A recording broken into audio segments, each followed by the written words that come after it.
Snowdrop. It was the middle of winter, when the broad flakes of snow were falling around, that the queen of a country many thousand miles off sat working at her window. The frame of the window was made of fine black ebony, and as she sat looking out upon the snow, she pricked her finger, and 3 drops of blood fell upon it. Then she gazed thoughtfully upon the red drops that sprinkled the white snow, and said, "Would that my little daughter may be as white as that snow, as red as that blood, and as black as this ebony window frame." And so the little girl really did grow up. Her skin was as white as snow, her cheeks as rosy as the blood, and her hair as black as ebony, and she was called Snowdrop. But this queen died, and the king soon married another wife, who became queen, and was very beautiful, but so vain that she could not bear to think that anyone could be handsomer than she was. She had a fair-looking glass, to which she used to go, and then she would gaze upon herself in it, and say, "Tell me, glass, tell me true, of all the ladies in the land, who is fair as tell me who?" And the glass had always answered, "Thou, queen, art the fairest in all the land." But Snowdrop grew more and more beautiful, and when she was 7 years old, she was as bright as the day, and fairer than the queen herself. Then the glass one day answered the queen, when she went to look in it as usual, "Thou, queen, art fair, and beautiful to see, but Snowdrop is lovelier far than thee." When she heard this, she turned pale with rage and envy, and called to one of her servants, and said, "Take Snowdrop away into the white wood, that I may never see her any more." Then the servant led her away, but his heart melted when Snowdrop begged him to spare her life, and he said, "I will not hurt you, thou pretty child." So he left her by herself, and though he thought it most likely that the wild beasts would tear her in pieces, he felt as if a great weight were taken off his heart when he had made up his mind not to kill her, but to leave her to her fate, with the chance of someone finding and saving her. Then poor Snowdrop wandered along through the wood in great fear, and the wild beasts roared about her, but none did her any harm. In the evening she came to a cottage among the hills, and went in to rest, for her little feet would carry her no further. Everything was spruce and neat in the cottage. On the table was spread a white cloth, and there were 7 little plates, 7 little loaves, and 7 little glasses with wine in them, and 7 knives and forks laid in order, and by the wall stood 7 little beds. As she was very hungry, she picked a little piece of each loaf and drank a very little wine out of each glass.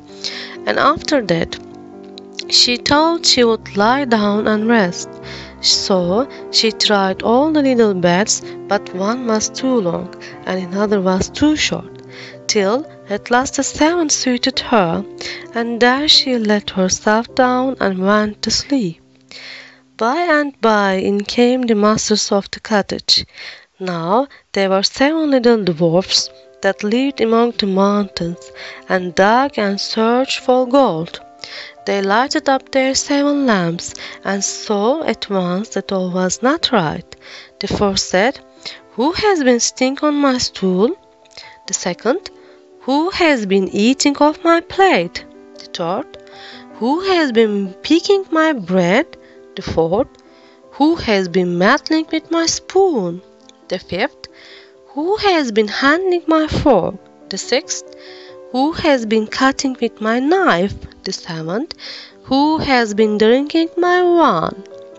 Then the first looked round and said, "Who has been lying on my bed?"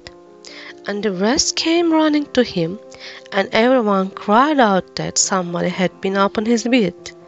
But the seventh saw Snowdrop, and called all his brethren to come and see her.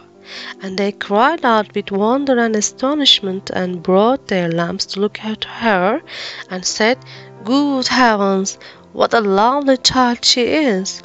And they were very glad to see her, and took care not to wake her.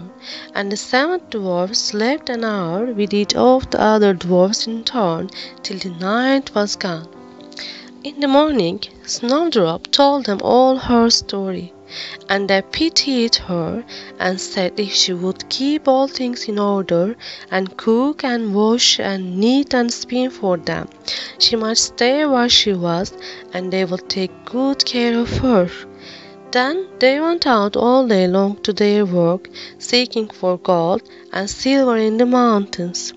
But Snowdrop was left at home, and they warned her and said, "The Queen will soon find out where you are, so take care and let no one in." But the Queen, now that she thought Snowdrop was dead, believed that she must be the handsomest lady in the land, and she went to her glass and said, "Tell me, glass, tell me true, of all the ladies in the land, who is fairest? Tell me who." And the glass answered, "Thou, Queen, art the fairest in all this land, but over the hills in the greenwood shade, where the seven dwarfs their dwelling have made, there Snowdrop is hiding her head, and she is lovelier far, O Queen, than there." Then the Queen was very much frightened, for she knew that the glass always spoke the truth, and was sure that the servant had betrayed her. And she could not bear to think that anyone lived who was more beautiful than she was. So she dressed herself up as an old peddler, and went her way over the hills to the place where the dwarfs dwelt. Then she knocked at the door and cried, "Fine wares to sell." Snowdrop looked out at the window and said, "Good day, good woman, what have you to sell?" "Good fares, fine fares," said she, "laces and bobbins of all colors." "I will let the old lady in. She seems to be a very good sort of body," thought Snowdrop. As she ran down and unbolted the door, "Bless me," said the old woman, "how badly your stays are laced. Let me lace them up with one of my nice new laces." Snowdrop did not dream of any mischief, so she stood before the old woman. But she set to work so nimbly, and pulled the lace so tight, that Snowdrop's breath was stopped, and she fell down as if she were dead. "There is an end to all thy beauty," said the spiteful Queen, and went away home. In the evening the seven dwarfs came home, and I need not say how grieved they were to see their faithful Snowdrop stretched out upon the ground, as if she was quite dead. However, they lifted her up, and when they found what ailed her, they cut the lace, and in a little time she began to breathe, and very soon came to life again. Then they said, "The old woman was the Queen herself. Take care another time, and let no one in when we are away." When the Queen got home, she went straight to her glass and spoke to it as before, but to her great grief it still said, "Thou, Queen, art the fairest in all this land, but over the hills in the greenwood shade, where the seven dwarfs their dwelling have made, there Snowdrop is hiding her head, and she is lovelier far, O Queen, than thee." Then the blood ran cold in her heart with spite and malice, to see that Snowdrop still lived, and she dressed herself up again, but in quite another dress from the one she wore before, and took with her a poison comb. When she reached the dwarf's cottage, she knocked at the door and cried, "Fine wares to sell!" But Snowdrop said, "I dare not let anyone in." Then the queen said, "Only look at my beautiful combs," and gave her two poisoned ones. And it looked so pretty that she took it up and put it into her hair to try it. But the moment it touched her head, the poison was so powerful that she fell down senseless. "There you may lie," said the queen, and went her way. But by good luck the dwarfs came in very early that evening, and when they saw Snowdrop lying on the ground, they thought what had happened, and soon found the poison comb. And when they took it away, she got well, and told them all that had passed, and they warned her once more not to open the door to anyone. Meantime, the queen went home to her glass, and shook with rage when she read the very same answer as before, and she said, "Snowdrop shall die, if it costs me my life." So she went by herself into her chamber, and got ready a poisoned apple. The outside looked very rosy and tempting, but whoever tasted it was sure to die. Then she dressed herself up as a peasant's wife, and travelled over the hills to the dwarf's cottage, and knocked at the door. But Snowdrop put her head out of the window, and said, "I dare not let anyone in, for the dwarfs have told me not." "Do as you please," said the old woman, "but at any rate take this pretty apple. I will give it you." "No," said Snowdrop, "I dare not take it." "You silly girl," answered the other, "what you are afraid of? Do you think it is poison? Come, do eat one part, and I will eat the other." Now the apple was so made up that one side was good, though the other side was poisoned. Then Snowdrop was much tempted to taste, for the apple looked so very nice, and when she saw the old woman eat, she could wait no longer. But she had scarcely put the piece into her mouth when she fell down, dead upon the ground. "This time nothing will save thee," said the queen, and she went home to her glass, and at last it said, "Thou queen art the fairest of all the fair." And then her weak heart was glad, and as happy as such a heart could be. When evening came, and the dwarfs had gone home, they found Snowdrop lying on the ground. No breath came from her lips, and they were afraid that she was quite dead. They lifted her up, and combed her hair, and washed her face with wine and water. But all was in vain, for the little girl seemed quite dead. So they laid her down upon a bier, and all seven watched and bewailed her 3 whole days.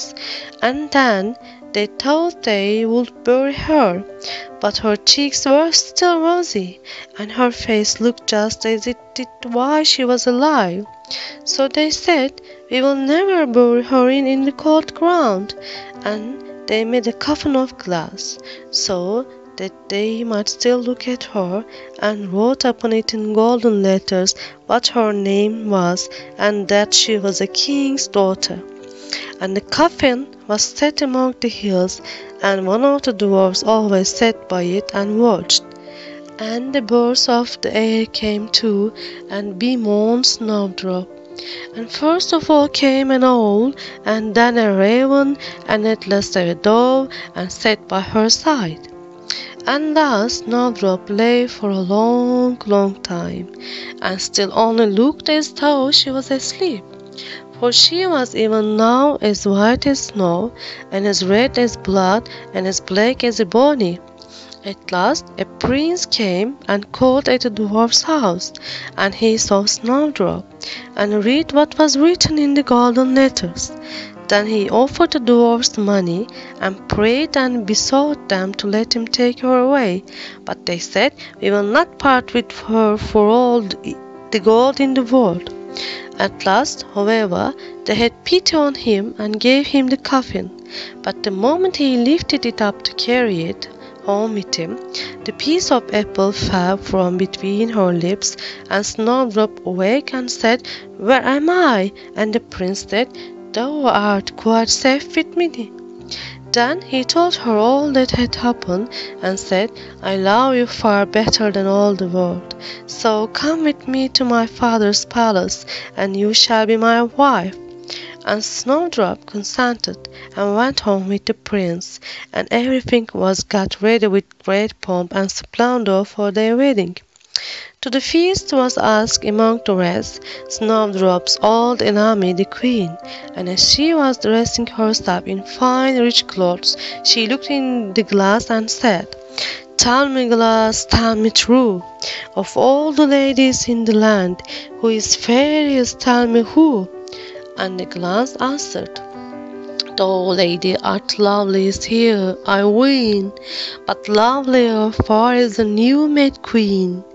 When she heard this, she started with rage, but her envy and curiosity were so great that she could not help setting out to see the bride.